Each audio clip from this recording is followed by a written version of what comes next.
Depuis plusieurs jours, le soleil est de retour. Et avec lui les campeurs qui ressortent leur matériel. En 2010, la fréquentation des campings a augmenté de 0,9%. Le principal moteur de cette croissance, les établissements de haut standing qui attirent une clientèle plus attentive à son confort. Elle ne dort pas sous la tente, mais dans un bungalow et elle reste souvent plus longtemps, explique l'INSEE. On ajoute des équipements neufs tous les ans. Donc les roulottes, elles ont été installées l'année dernière. C'était un peu dans l'optique d'une clientèle itinérante, notamment pour la Loire à vélo. Les clients viennent dans la région. Bon, au départ, c'est la vitrine, ce sont les châteaux. Mais une fois qu'ils sont sur place, comme on leur propose différentes activités et beaucoup de choses à faire, donc ils restent aussi sur le site plus longtemps pour profiter de nos installations.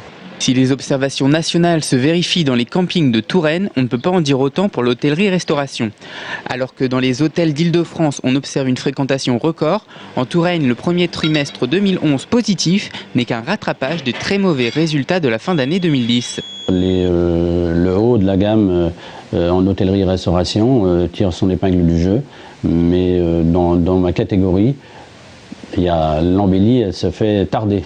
Alors nous n'avons pas augmenté les prix depuis 3 à 5 ans et on a dû, au niveau de la restauration, on a sorti une formule bistrot à 19,50 € pour pouvoir pallier entre le gastro et attendre la crise se passer. Mais la Touraine reste une région très attractive et les mois d'été qui s'approchent devraient être bons pour tous les professionnels du tourisme.